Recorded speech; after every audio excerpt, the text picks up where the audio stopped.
Muchas gracias, Emilio. Es siempre un honor recibir al doctor Julio María Sanguinetti, expresidente de la República. Presidente, buen día. ¿Cómo le va? ¿Qué tal? Muy bien, encantado. Bueno, aquí estamos en atención a la aparición de El Doctor Figari, aquel libro publicado en 2002, ahora con esta edición moderna, digamos, puede decirse así, ¿no? Estaba muy agotado hace algunos años y bueno, la editorial estimó, Santillana, que debía salir de nuevo y en eso estamos. Lo vamos a presentar hoy en el Museo Figari, simbólicamente, en la calle Juan Carlos Gómez, hoy a las 7:30. Con una charla, no vamos a hacer discursos, sino una charla con dos expertos, el arquitecto William Ray Ashfield y Ángel Kallenberg, que desde ángulos distintos vamos a charlar sobre este personaje impresionante de la historia y del pensamiento aún vigente del país. Ahora estamos observando algunas imágenes del libro. Ahora, no es frecuente que se edite una vez más un libro de 2002, por ejemplo. O sea, se ve que había como una sensación de que... Mucha gente lo pedía, y la figura de Figari cada vez atrae más, porque han ido saliendo con el correr de los años muchos enfoques, ¿no?, parciales. Por ejemplo, hace unos días la Universidad del Trabajo, que tiene una actividad editorial, presentó un libro recogiendo los trabajos de Figari contra la pena de muerte, con un prólogo de Courtois.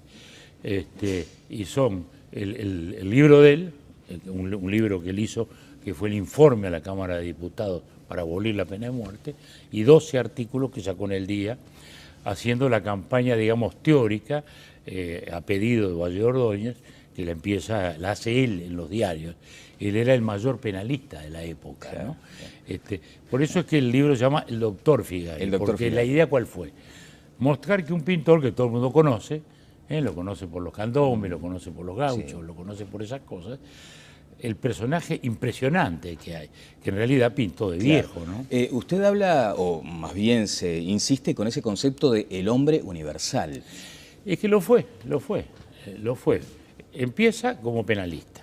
Él irrumpe en la escena pública en un episodio muy connotado, llamado el caso Almeida, cuando lo acusaron a un militar de un crimen que en definitiva no lo había cometido, y el gran defensor es Figari, que se convence de la inocencia. ¿Cuántos años estuvo en esa defensa? Estuvo 7 años. 7 años. Él era defensor de oficio, y al principio no le agradó nada porque pensaba que efectivamente era el responsable. La prensa lo había condenado ya al teniente Almeida, y él habla con él y dice, no, este hombre es inocente. Bueno, y ahí empieza una larga y penosa, pero eso lo proyecta públicamente, ¿no? Es el gran penalista. Luego entra a la Cámara de Diputados, por el Partido Colorado. Electo por el departamento de La Valleja en aquel momento. La Valleja la primera vez. Y realiza también ahí una labor política que se prolonga durante varios años, aún después de haber dejado la Cámara. En 1911 es uno de los paladines, digamos así, de la segunda presidencia de Valle Ordóñez, pero era un hombre ya de consenso, a tal punto que en 1904, cuando la guerra, él es el presidente de la Comisión de Auxilio, lo que llamaríamos la Cruz Roja, que recogía heridos de ambas partes, ¿no? Era una figura ya que venía proyectándose más allá. Después está el ateneísta, el pensador, escribe un gran trabajo filosófico, digamos, que se llama Arte, Estética e Ideal. Ahora, permítame la grosería de pronto del concepto, pero lo que menos fue pintor. Lo fue al final, fue al final de su vida. Él pinta en realidad entre los 60 y los 70 años, porque él nace en el 61, 1861. En el año 10 se lanza a la otra gran aventura de él, la más importante, la que más sentía, que es la educación, ¿no? Él es digamos, el fundador de la Real Universidad del Trabajo. Antes había una escuela de artes y oficios que era una especie de reformatorio para muchachos semidelincuentes, digamos. Y él la transforma en algo, ahí da una batalla fantástica. Porque fue trabajoso ese proceso, ¿no? Y para él desalentador en algún caso. Él tenía una concepción muy integral de la educación que aún hoy nos desafía el pensamiento. A eso iba a apuntar. Incluso él tiene un gran debate con Valle Ordóñez, que era su líder, digamos, a ese respecto. Porque después de la primera presidencia, Valle se va a Europa, está 4 años en Europa y vuelve. Cuando vuelve lo llama y le dice, bueno, Pedro, he visto en París unas fantásticas escuelas de bellas artes, con talleres de escultura y pintura. Bueno, quiero que usted se encargue de eso, que es lo que siempre ha preconizado. Y dice, no, don Pepe, no, a mí encárgueme de otra cosa, de eso no. Porque en el Uruguay no es eso lo que hace falta. Lo que hace falta es una enseñanza politécnica. Es decir, un equilibrio entre la enseñanza llamada humanística, la historia, la geografía, la literatura, y del otro lado la científica y técnica. Y ahí hay un gran debate en que estas dos grandes personalidades miraban las cosas desde un ángulo distinto. Valle miraba desde el ángulo democrático y decía, los pobres no llegan a la universidad, tienen que llegar. Hay que poner un liceo en cada departamento, y lo pone. Claro. Por eso en el 11 y 12 hemos estado cumpliliendo todos los 100 años, todos los liceos que sembró Valle.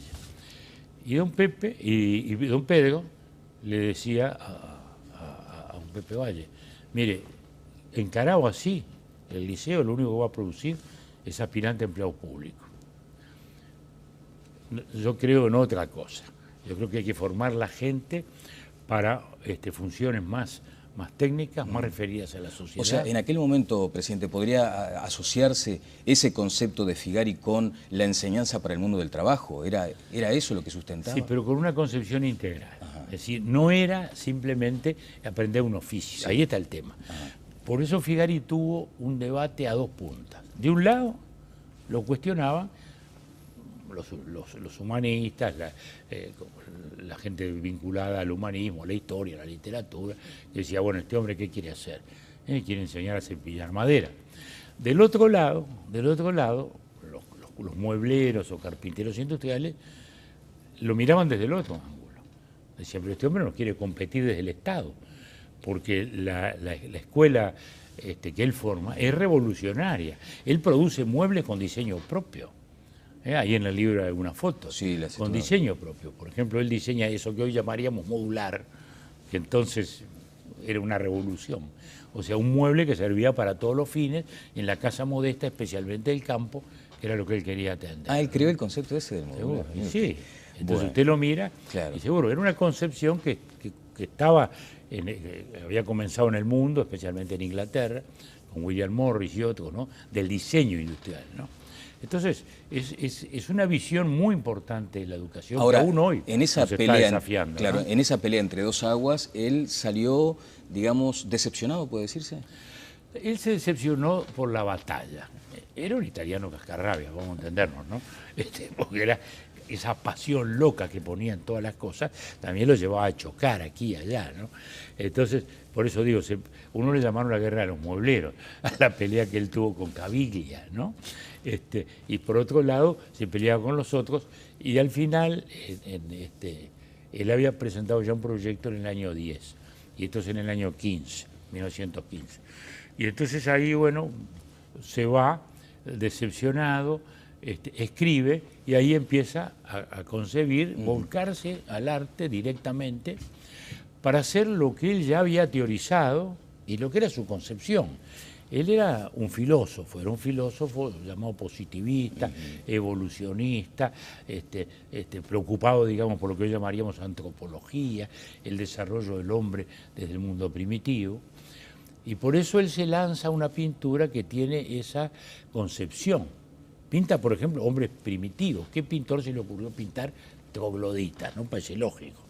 Yo no conozco otro que haya pintado trogloditas, ¿no? Bueno, Figari pintó arquetipos humanos. Ajá. Entonces por eso están los trogloditas, por eso están los gauchos, por eso están los negros, por eso están los salones coloniales, ¿no? Y él lo quería hacer desde la leyenda. Él decía, hay que plantear de modo moderno, digamos así, la leyenda rioplatense. Por eso es raigambre con lo que usted señalaba, con la antropología, ¿no? De hecho, después, si le parece, vamos a hablar más adelante, porque Ardao lo instala con ese concepto de antropología filosófica, ¿no? El hombre y su entorno, en fin.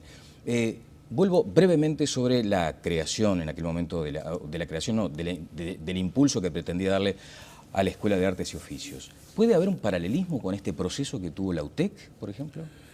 Bueno, yo diría que sí, porque todavía es una pregunta que no tiene todavía respuesta. Es decir, el planteo de Figari, cuando uno lo lee hoy, dice, bueno, me parece que algo nos está faltando. De algún modo sí, pero entendámonos, lo de él era una concepción que iba más allá.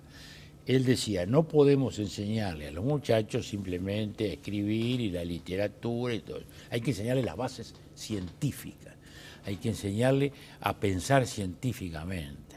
Eso él lo consideraba una necesidad general, de que nos volcábamos demasiado hacia una cosa y después no generábamos lo que él llamaba conciencias productoras. Él decía, yo no quiero obreros, yo quiero conciencias productoras, quiero pequeños empresarios que van a salir de acá, ¿no? Que ese era el debate que él tenía con los industriales. Yo no le voy a producir o simplemente obreros con los rudimentos, no, vamos a producir gente capaz de producir. La obsesión de él era que la educación era para producir. Y él decía, es productor un fotógrafo, un escenógrafo, ¿no? Productor no es simplemente que hace sillas o muebles, sí. Todo creador. Toda producción intelectual. Lo que él quería era una formación creativa, en lo que fuera, ¿no? En lo que fuera, para lo cual había que preparar mentes abiertas y ya con razonamiento científico. Eso es lo que él quería incorporar al conjunto de la educación. Y lo mismo, desde ya, especializar la llamada enseñanza industrial, que entonces era de unos oficios muy menores, a una concepción mayor, a la de diseño industrial. O sea que ahí estaría el punto de contacto con esta iniciativa. Ahí está el punto de contacto. Pero él lo concebía con una modernidad que para entonces fue demasiado grande. Y de esa decepción, digamos así, que tuvo por no imponer todas sus ideas, aunque las ideas de él removieron mucho, nace luego el pintor, el artista. Claro, un pintor que, como usted decía, tiene digamos, esa inclinación hacia todo lo antropológico, el hombre y su entorno. Ahí me trae también, en todo caso, a intercalar un paréntesis, ¿no? Esto de la antropología, esto de las acciones arrebatadas muchas veces de los hombres. El otro día le cuestionaron y acá en la red social me llegó, ¿cómo el doctor Sanguinetti, un hombre tan brillante, va a decir que no pasó nada en el estadio el otro día? No, yo lo que quise decir es que no podía ser que los dueños del espectáculo fueran esta gente. Yo no creo que se deban interrumpir los espectáculos por cuatro locos, porque al final no eran ninguna multitud. En eso sí discrepé, no eran ni 1000 ni 500, los vimos todos. ¿Qué serían? 80, 100, lo más.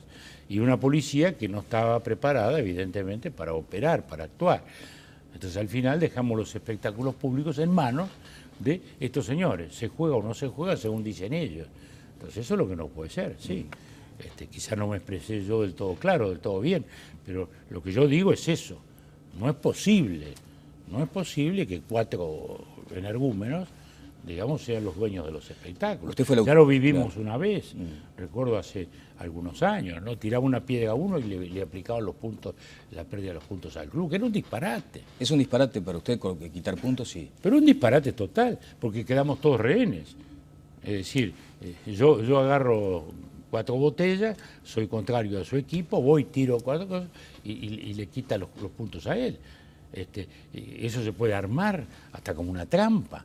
Pero todo esto es una demostración de impotencia de la autoridad pública. Yo sé lo que es lo sacrificado que es la labor de la policía, lo riesgoso, pero por eso mismo hay que usarla con un equilibrio. Toda la prevención necesaria, pero también toda la represión necesaria. Pero si usted la policía la tiene replegada y la larga es tiempo, bueno, siempre va a perder. Claro. Bueno, usted fue la máxima autoridad del país y además se le conoce su simpatía. De hecho, ha dirigido también sectores importantes de Peñarol. ¿Entiende que existe una salida para esta situación? Porque además nos involucra a todos como sociedad. Pero ¿cómo no va a existir? Que allí es la autoridad entonces. Pero ¿cómo no va a existir? Porque vuelvo a decirle, estos no son los hooligans. No son los hooligans, que los hooligans eran la mayoría profesionales del ejército, la mayoría eran soldados desmovilizados, gente tremendamente fuerte. Estos no lo son. Estos son unas barras de inconscientes que no son demasiado numerosas y que es increíble que no podamos con ellas. Acá hace 15 años, 20, que estamos hablando del método británico, ¿no? Sí, claro. ¿Cuántos años hace que hablamos? De identificarlo, se compraron las cámaras, todo lo demás. Y después no se siguió. Entonces hablamos del método británico, Inglaterra pudo. ¿Qué le compete institucionalmente a Nacional y Peñarol, por ejemplo? Bueno, le compete colaborar, que es lo que están haciendo. Y ponen mucho dinero y gastan mucha plata en eso. Pero la responsabilidad, uno, es la del Estado. Ya no digamos policía, es el Estado. Si el Estado no tiene la capacidad para administrar la seguridad en las calles o los espectáculos públicos, entonces ¿dónde estamos? Es el rol uno, el rol primero del Estado, que es asegurar eso para que todo el mundo pueda gozar de sus derechos. Se largó la campaña y allí va a haber el discurso que tenga vinculación con la mano firme, la mano dura. Yo diría que el tema no se puede reducir a mano firme o mano dura. Yo diría que tiene que haber un equilibrio. Hay que buscar toda la prevención necesaria. Pero a veces no hay más remedio. Uno mira a las policías del mundo, ¿no? Uno ve cómo opera la inglesa, cómo opera la francesa. Cuando hay que reprimir, se reprime. Y vuelvo a decir, cuando están identificadas, porque además hay leyes, porque a veces se dice, los jueces tienen todas las leyes del mundo para eso. Acá la ley de erradicación de los violentos es muy buena, autoriza todo, incluso a que la persona identificada como que ha cometido esa falta sea internada incomunicada los días de partido, 2 horas antes y 2 horas después de cada partido. Y que eso se lo pueden imponer hasta por 1 año de plazo, lo dice la ley. Es decir, que normas nos faltan. ¿Y cómo no es posible identificar? Son 100 personas, son 150 personas. No va a identificar a todos de pronto en cada episodio, no. Bueno, es como el episodio en otro escenario de violencia, los que ocuparon la otra vez en una zonada la Corte de Justicia, ¿no? Y muchos decían, bueno, pero eran muchos más, ¿y por qué solo 7? Bueno, 7 que estaban identificados, a los 7 se les procesó, ¿no? Porque entre el todo y el nada está el término razonable. Usted no puede de pronto identificar a todos, pero si identificó a 5 o a 10, proséselos e impóngales este tipo de medidas que son las que han dado resultado en todo el mundo. Entonces, hay que hacer una acción más consistente, más global. Por supuesto, tienen que colaborar los clubes, tiene que colaborar la justicia, tiene que colaborar la prensa, tiene que colaborar los dirigentes, todo el mundo. Estamos de acuerdo. Ahora, el rol principal, obvio, es el del Estado, no ya de la policía, del Estado. La seguridad será tema de campaña, naturalmente. ¿Desde qué lugar y cómo observa lo que será la campaña electoral del futuro, presidente? Mire, yo creo que la campaña no sabemos por dónde transitará. Mi preocupación mayor hoy, que creo que es la de la mayoría de la gente, está ubicada en el terreno de la educación y en el terreno de la seguridad, donde están los dos grandes déficits actuales, digamos, de estos 2 últimos gobiernos. ¿Hay una solución mágica para el tema de educación? Disculpe la interrupción. O sea, ahora que se habla de extrapolar un modelo, por ejemplo. No, mágica no hay. Mágica no hay en nada, yo diría, salvo la magia, ¿no?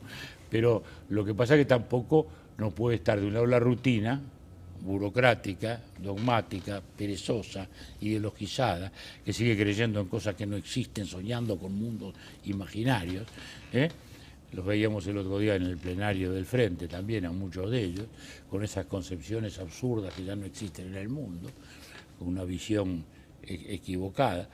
Y por el otro lado, no podemos tampoco imaginar que de un plumazo se va a arreglar. Ahora está muy de moda decir, ¿cómo no nos dimos cuenta que veníamos cayendo? No, nos dimos cuenta mucho. Por algo nosotros iniciamos en su momento, en el 95, toda una reforma. Y la reforma apuntaba justamente al tema de la equidad, fundamentalmente al tema de la desigualdad. Por eso ahí se plantearon en aquel momento la campaña para las preescolares, que fue fundamental, porque prácticamente universalizamos los chicos de 5 años e íbamos a los de 4, las famosas escuelas de tiempo completo, todo aquello que nos querían matar, que decían que era neoliberal y no sé cuántas cosas, nos insultaban de todo modo, y que hoy todo el mundo reconoce que está bien, el propio presidente Mujica lo reconoce, ¿no? Pero lo reconoce él, las gremiales no lo reconocen. ¿Y la mayoría de los dirigentes que hoy están en las autoridades de secundaria no reconocen nada? ¿Ese modelo eficaz, que era de cuño uruguayo, digamos, debe ser aplicado, o de pronto ahora que se empiezan a comentar las experiencias como la de Finlandia, que parece ser la de moda? No, pero no son cosas contradictorias, porque cuando uno va al fondo de lo de Finlandia, hay muchas cosas que son solo finlandesas, digamos así, pero hay otras que son la base. Es decir, ¿cuál es la base? Tener una comunidad educativa organizada, sin masificación, tener profesores que estén afincados en un solo establecimiento, que estén todo el día. Bien pagos. Desde ya, lo mejor pagos posibles, desde ya con la mejor formación posible también, que hoy tiene muchos agujeros la formación, los currículum también de materias y de los modos de enseñar, porque no es atractiva hoy la educación, en fin, todas esas cosas que son fundamentales. Y vuelvo a decir, todavía Figari nos sigue desafiando en esa materia. Claro, bueno, y allí uno se pregunta si efectivamente la solución viene con el librito de un partido que esté en el gobierno o con un intento nuevo sobre lo multipartidario. Bueno, mire, se ha intentado. Nosotros lo intentamos con una enorme incomprensión de las gremiales, entonces apoyadas por la oposición. Luego en el gobierno anterior, el gobierno del doctor Vázquez, se le da el poder a esas gremiales, se le da el poder. Sí. El presidente Mujica ahora, al revés, trata de desandar ese camino, pero sin éxito, él mismo lo ha dicho, bajo los brazos, no sé cómo entrarle, él mismo lo ha dicho. Y estamos en este statu quo, ¿no? Con algunas reformas parciales, pero hay que ir mucho más a fondo en una concepción mucho más importante, más renovadora. Doctor, le quiero agradecer estos minutos. Simplemente un comentario. Hubo dos presidentes en la democracia del Partido Colorado, usted y Jorge Valle. Jorge Valle dice que hay autoritarismo, visos de dictadura y fascismo en el Frente Amplio. ¿Comparte las palabras? Mire, más allá de las palabras, lo que importa es la sustancia, el concepto. Claro, pero las palabras son fuertes, ¿no? Dígame. Bueno, pero los conceptos también son fuertes. Sí. Fíjese que alguien que vota deliberadamente leyes anticonstitucionales, deliberadamente, que incluso desconoce dos plebiscitos, dos pronunciamientos soberanos de la ciudadanía. Cito acá a don Eleuterio Fernández Huidobro cuando dijo: ni los milicos se atrevieron a enfrentar un plebiscito en el 80 y lo acataron, y nosotros los vamos a desconocer. Lo dijo él cuando se estaba votando esta ley. Sí, acá en este sillón dijo: nos pasamos por las partes. Bueno, lo dijo así. Es decir, y son dos plebiscitos. ¿Hay algo más importante en la democracia que el pronunciamiento de la ciudadanía? ¿Y hay algo más grave que desconocerlo abiertamente? Entonces, más allá del título, le podrá llamar fascismo, le podrá llamar autoritarismo, le podrá llamar agresión a la institucionalidad. Dictadura no, porque no hay un desplazamiento del poder, digamos, pero sí un autoritarismo indudable, que transita en un clima así como de indiferencia. Y eso a mí es lo que más me preocupa. ¿Indiferencia de qué lugar? Digo, en general, en la sociedad, porque digo, en cualquier momento te hubiera provocado una reacción fantástica, digamos. ¿Y allí la oposición no tiene otro rol a jugar? La oposición tiene un rol a jugar y lo juega, pero la mayoría absoluta en el Parlamento la condena. Porque antes esto terminaba en interpelaciones cuyo pronunciamiento era incierto, y terminaba en comisiones investigadoras que mantenían un tema repicando todo el tiempo, porque todas las semanas declaraba, para hablar de la seguridad pública, todas las semanas estaba el ministro del Interior, declaró declaró el otro, discutió el otro, vino tal jurista, y los temas estaban constantemente en ebullición. Hoy sí, la oposición hace su juego, habla, discute, y dura una semana y se murió. Usted mismo acá, en el periodismo, ¿cómo hace para mantener un tema si no está pasando nada?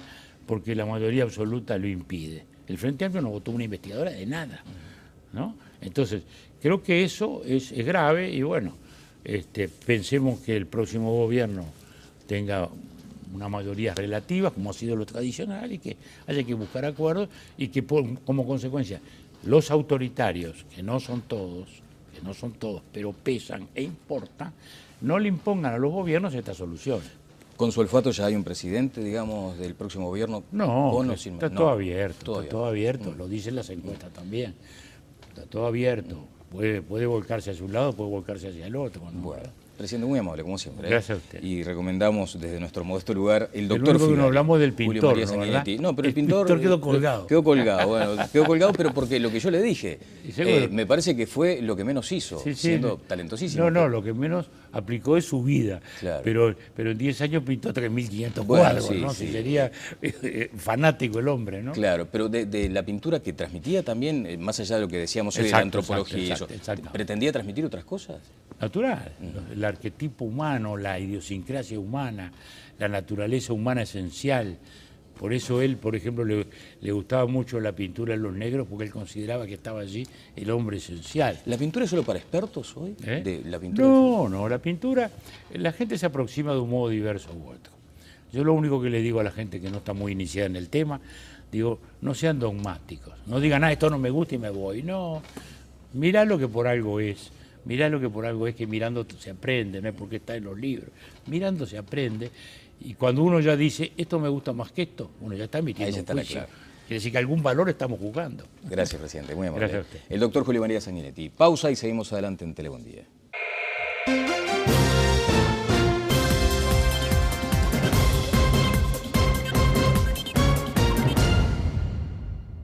Que desde ángulos distintos vamos a charlar sobre este personaje impresionante de la historia y del pensamiento aún vigente del país. Ahora estamos observando algunas imágenes del libro. Ahora, no es frecuente que se edite una vez más un libro de 2002, por ejemplo. O sea, se ve que había como una sensación de que... Mucha gente lo pedía, y la figura de Figari cada vez atrae más, porque han ido saliendo con el correr de los años muchos enfoques, ¿no?, parciales. Por ejemplo, hace unos días la Universidad del Trabajo, que tiene una actividad editorial, presentó un libro recogiendo los trabajos de Figari contra la pena de muerte. Dice, no, este hombre es inocente.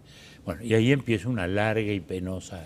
Pero eso lo proyecta públicamente, ¿no? Es el gran penalista. Luego entra a la Cámara de Diputados, claro, por el Partido Colorado. Electo por el departamento de La Valleja en aquel momento. La Valleja la primera vez. Y realiza también ahí una labor política que se prolonga durante varios años, aún después de haber dejado la Cámara. En 1911 es uno de los paladines, digamos así, de la segunda presidencia de Valle Ordóñez, pero era un hombre ya de consenso, a tal punto que en 1904, cuando la guerra, él es el presidente de la Comisión de Auxilio, lo que llamaríamos la Cruz Roja, claro, que recogía heridos. Habla, o más bien se insiste con ese concepto de el hombre universal. Es que lo fue. Empieza como penalista. Él irrumpe en la escena pública en un episodio muy connotado, llamado el caso Almeida, cuando lo acusaron a un militar de un crimen que en definitiva no lo había cometido, y el gran defensor es Figari, que se convence de la inocencia. ¿Cuántos años estuvo en esa defensa? Estuvo 7 años. 7 años. Él era defensor de oficio, y al principio no le agradó nada porque pensaba que efectivamente era el responsable. La prensa lo había condenado ya al teniente Almeida, y él habla con él y muerto, con un prólogo de Courtois. Y son el libro de él, un libro que él hizo, que fue el informe a la Cámara de Diputados para abolir la pena de muerte, y 12 artículos que sacó en El Día, haciendo la campaña, digamos, teórica, a pedido de Valle Ordóñez, que la hace él en los diarios. Él era el mayor penalista de la época, claro, ¿no? Por eso es que el libro se llama El Doctor Figari, porque la idea ¿cuál fue? Mostrar que un pintor que todo el mundo conoce, lo conoce por los candombes, lo conoce por los gauchos, lo conoce por esas cosas, el personaje impresionante que hay, que en realidad pintó de viejo, ¿no? Muchas gracias, Emilio. Es siempre un honor recibir al doctor Julio María Sanguinetti, expresidente de la República. Presidente, buen día. ¿Cómo le va? ¿Qué tal? Muy bien, encantado. Bueno, aquí estamos en atención a la aparición de El Doctor Figari, aquel libro publicado en 2002, ahora con esta edición moderna, digamos, puede decirse así, ¿no? Estaba muy agotado hace algunos años y bueno, la editorial estimó, Santillana, que debía salir de nuevo, y en eso estamos. Lo vamos a presentar hoy en el Museo Figari, simbólicamente, en la calle Juan Carlos Gómez, hoy a las 7:30. Con una charla, no vamos a hacer discursos, sino una charla con 2 expertos, el arquitecto William Ray Ashfield y Ángel Kallenberg,